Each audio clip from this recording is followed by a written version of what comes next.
family is visiting, and they were here for the monumental occasion of breaking ground on our build site.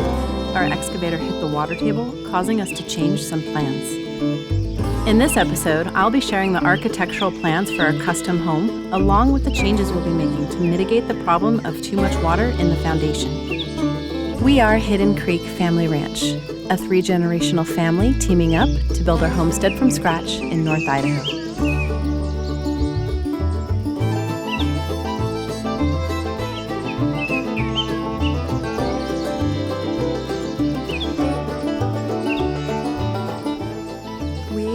Surrounded by so much water.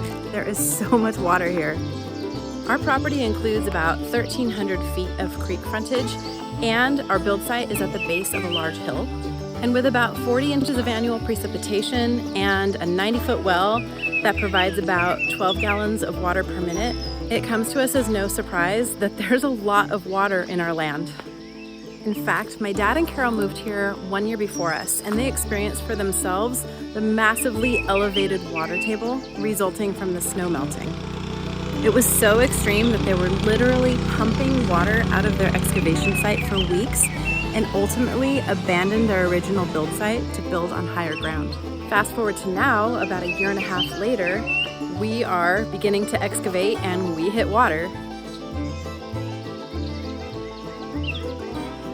So yes, we were actually expecting this, and we knew that we would likely have to make some changes to our plans, which brought me to the realization that I haven't shared our plans with you yet.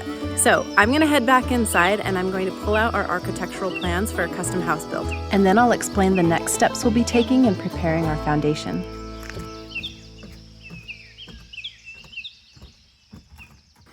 We do have our printed architectural plans, which I could attempt to share with you like this.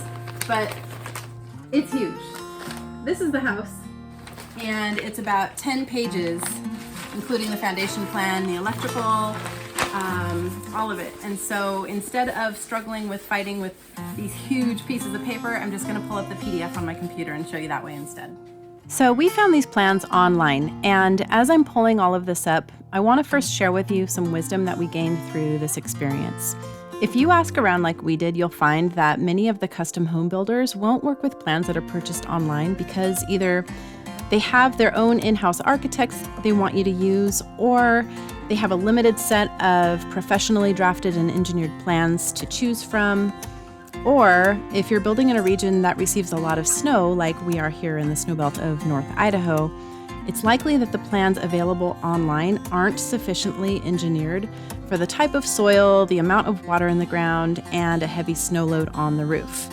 And it's for good reason that a lot of builders won't work with these types of plans, because if the home isn't engineered correctly for the terrain that you're in, it could be catastrophic. Or maybe, as in the case with our friends over at Anchor Down Homestead, it's simply what the insurance company deems as an act of God due to a series of bad storms and weather. Either way, we really can't emphasize enough the importance of selecting well-engineered plans or a highly experienced contractor who is competent in building homes that are appropriate for the terrain you're in. We didn't consider any of this back in 2020 when we found these plans. All we knew was that we loved the look and the floor plan, so we purchased the set, and we've had our hearts set on it ever since. And when we moved from Southern California to North Idaho, we brought the plans with us and met with 3 different custom home builders who came highly recommended, and none of them would build this house for us because it wasn't one of their in-house designs. We also met with a reputable architect who would structurally engineer these plans and oversee the job, but for an additional $35,000, that just wasn't in our budget. So we started feeling like we might have to give up this dream and find a different house to build. But then we met Joel, an independent contractor with over 30 years of experience.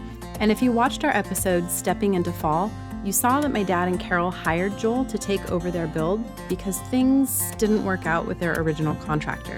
It didn't take long for us to see that Joel had the experience, skill, competence, and work ethic that we were looking for. So we had him review our plans, and he determined that he could build the house that we wanted the following spring. So let's jump in and take a closer look. This is a 3-bedroom, 2-bathroom home with about 2,000 square feet of heated living space and an oversized garage that could accommodate an RV. At this point, the only possible changes that we foresee on the exterior would be the roofing material and the placement of the fireplace. It's hard to tell, but the first floor living area is actually slightly smaller than the garage. The garage is 2,123 square feet, and we do plan on parking our 2 vehicles in here, but the rest of this space will actually be used for recreational purposes, so we're calling this the rec room. The first floor itself is 2,039 square feet with an open concept living room and kitchen area, 3 bedrooms, 2 bathrooms, and a laundry room. There's a staircase in the garage that leads to the upstairs loft as well as the mechanics room. This second floor area is entirely closed off from the rest of the house, and it'll be used as David's man cave and a guest room. We do have a few changes that we'd like to make on the first floor. Number 1, eliminate the pantry and open up that space as a mudroom corridor for entering the house from the garage. Number 2, eliminate the fireplace and install a masonry heater with a pizza oven in place of the coffee bar. Number 3, eliminate the dining room table and extend the length of the kitchen island. And number 4, replace the sliding glass door with French doors, add a back door in the master bedroom, and increase the size of all of the windows for increased natural lighting. These were the only definitive changes that we were planning on making until we broke ground and Joel could see for himself the quality of the soil, the height of the water table, and at that point, he would determine exactly how he was going to approach preparing our foundation, and then we'd know if we were going to need to make additional changes to our plans. When the excavator hit the water table, we weren't actually surprised at all. Last year in the springtime, Carol took this video of the same exact spot where we're excavating now. And as you can see, the ground is completely saturated from the snowmelt, draining directly down from the hill behind our excavation site. A little over 1 year later, the ground is again heavily saturated from all of the snow melting, but now it's about 2 feet below the surface, and you can see it steadily seeping in. The way I can do it is to cut a trench deeper than that. Yep. All the way around, and then run it out on the back of your deal over there to keep it from going underneath your foundation after I pour. Understood. So that's where we are now. Joel has laid out his plan for us, and unfortunately it does require that we remove 3 of those quaking aspen trees in that grove behind our house, because in their place he'll need to be digging a trench that is deeper than the foundation of our house and runs all along the back edge and the side of the house to divert the water away from our foundation.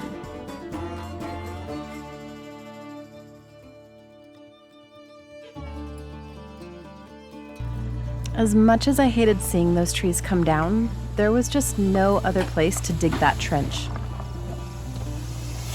And I was at least slightly comforted by the fact that these 3 trees were part of one giant living organism.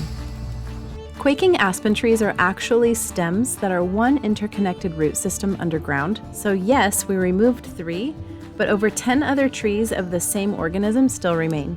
And I found this to be a great opportunity for another experiment, so before Nate started digging the trench, I grabbed my pruning shears and got to work.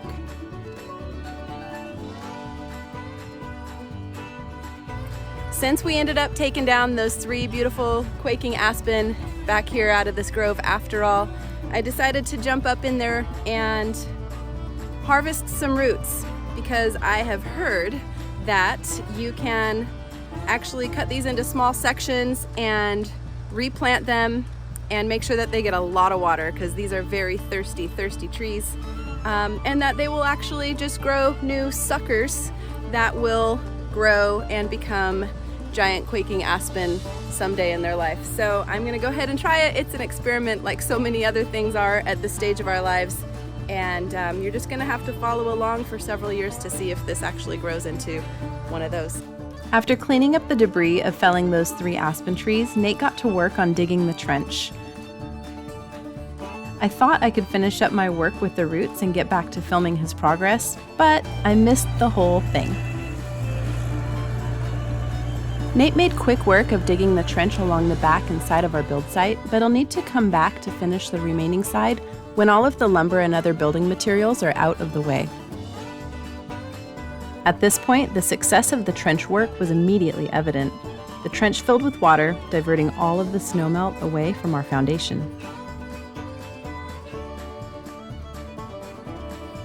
For now, Nate is back to excavating our foundation in preparation for Joel's next steps. Finishing excavation, filling the foundation with crushed rock, compacting and leveling the foundation, pouring cement footers, and pouring cement stem walls.